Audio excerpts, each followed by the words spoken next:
Welcome to Real Life on the Homestead in Ontario. It's March 1st and look at it come down.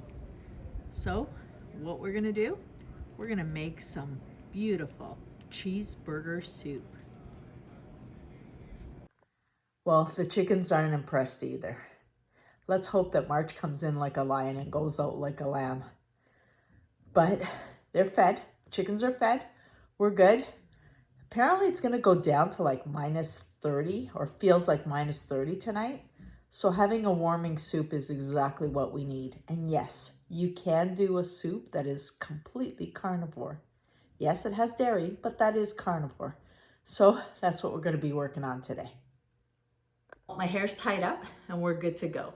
This recipe that I'm sharing today is a bacon cheeseburger, but I'm out of bacon. So we're gonna do a little alternate, but include bacon as one of your ingredients because it's delicious with the bacon. What we're gonna do is I'm going to teach you a recipe that you can put on your family menu. You do not have to be carnivore. It travels amazing. So when you're doing winter sports, like you're out, skating, snowmobiling, ice fishing, put this in a thermos and it is just heartwarming and it's delicious. I tell you, it's yummy. So what we're gonna do is I'm gonna show you the ingredients first of all, because they are so simple. You probably have most of them in your fridge or pantry because as a carnivore, these are staples that you have. I do like to have really good quality cream. Cream cheese is very hard to find without the carrageenan, but I couldn't get my cream that I normally have. So I'm just gonna use store-bought whipping cream. Good to go. It does have the carrageenan and try to avoid that if you can. But again, for affordability, buy what you can afford and what you're comfortable using. Remember, I don't make rules for you, you make rules for yourself. So let's look at the ingredient list. Any animal fat to get your pan coated, I'm using my tallow. We're gonna use 2 pounds of beautiful local ranch beef. You can use store-bought ground beef as well. A block of cream cheese. I have Philadelphia here today. Some stock. I always recommend you make your own stock. This one here is my duck stock. You could use beef, you could use chicken, you can use vegetable. I don't do that anymore, but you can use any animal stock. If you're buying it, look at the ingredient list, make sure it doesn't have anything added except salt. Heavy whipping cream, like I said, I'm just using the local store-bought one instead of the dairy farm that doesn't have the carrageenan, and some shredded cheddar. The cheddar I'm using is just a block of grocery store cheddar. These are all ingredients that you normally have at home. You'd also be wanting 6 strips of bacon. I'm out of bacon, but I have some of my lamb left over that I had done the other day. So I'm gonna chop this up into little tiny bits and I'm gonna crisp them up in the cast iron. It will work like bacon, it won't taste the same, but this is your ingredients. Now maybe I should give you the quantities. I will put them in the description, but I'm gonna use 2 tablespoons of tallow, 2 pounds of ground beef, 8 ounces of cream cheese, 2 cups of stock, 1 cup of whipping cream, and 10 ounces of shredded cheddar cheese. 6 slices of bacon is normally what I would use. I'm just gonna do a good handful of my lamb. So in my cast iron, I am just crisping up my leftover lamb. And normally this would be bacon and you just cook your bacon, crisp it up, and that is gonna be your garnish. But like I said, I'm out of it. I'm gonna make do with my lamb. I just want those crispy bits for on top. And then, let's just get this set up for you. This here is the tallow. I've melted it down and I am using an enamel pot. And the reason I do that is because the melted cheese is going to stick. So I don't want it. There's 2 pounds of meat. I don't want the cheese to stick to the pan. So I'm putting in 2 pounds of ground beef, and I am gonna break this up and just brown it really nicely before moving on. Now, many people do drain the fat after they've cooked their beef because they don't like to see the fat floating on top of their bowl. I don't care. I am looking for nutrition and flavor. If I have little floating puddles of fat on top of my soup, I'm fine with that. So you do you. You can drain your beef or you can leave it in and let the fat float on top.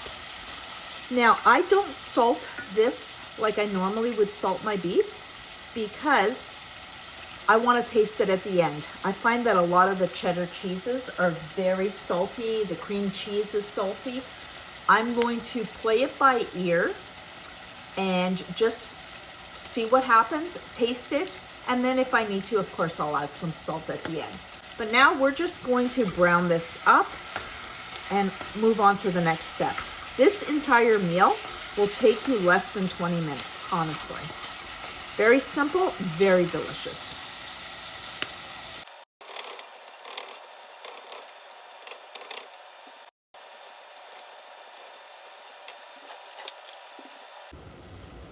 Now that our beef is all nicely browned, I'm going to add in my stock. And to avoid dishes, I'm going to use this as my measuring cup for my cream. And I know that this is a 2-cup measure, so half of it will be the cream, 1 cup of cream that I'm adding in after. And that is whipping cream. You want the full fat cream. Don't use milk. See that? You just have your ground meat, nicely browned, warming up our stock. I'm using some of my duck stock, which has tons of flavor. They're the ducks I raise and harvest myself, so I know exactly what's happened the entire process. Now that it's coming up to a simmer, I'm gonna add in my cream cheese. And what I've done is just cubed it up because it makes the melting process just that much quicker. So far, so easy, right, guys?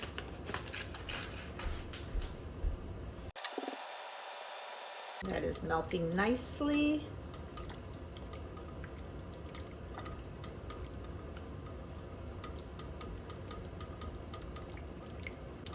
Got a few little lumps, but not too many. So now I'm gonna go in with my full fat whipping cream. Make sure we get it all in there.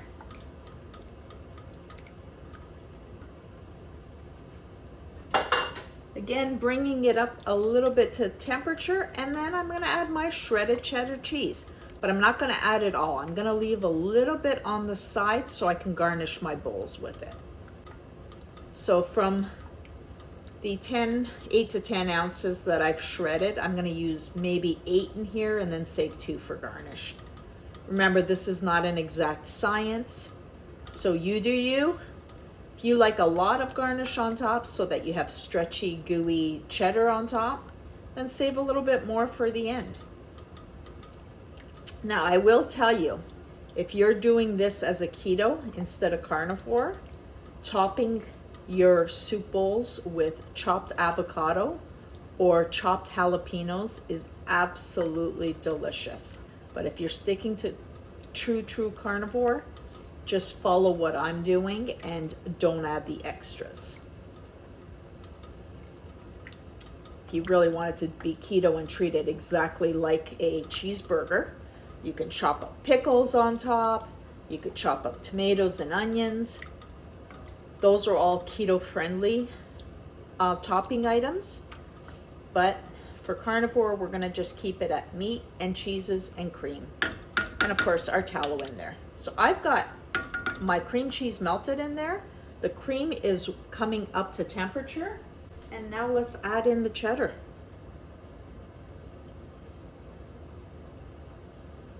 Okay, I'm gonna save that one for garnish. Melt this down. This does not take long. Such a yummy soup. Ladle it into bowls, put it in a thermos, It reheats very nicely on a slow heat. This is all good. At this point, you can taste it for salt. And if you're okay with it, pepper goes very nicely as well.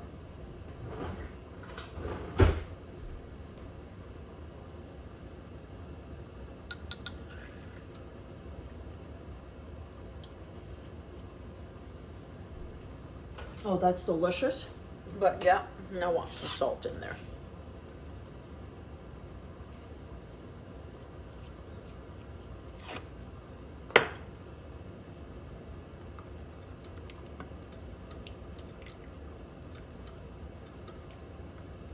I'm gonna let this go a little bit longer and then we're gonna scoop it into a bowl. Friends, we are good. We have a nice little boil going on here. Just gonna dish some up into the bowl. Shut off my heat there. Gonna take some of my crispy lamb. Again, this would be bacon normally. And then a bit of cheddar on top. And let's give this a taste. And this time, let's see if I don't burn my mouth. Well, with this soup, I'm gonna get through this blustery day. Let's give her a try.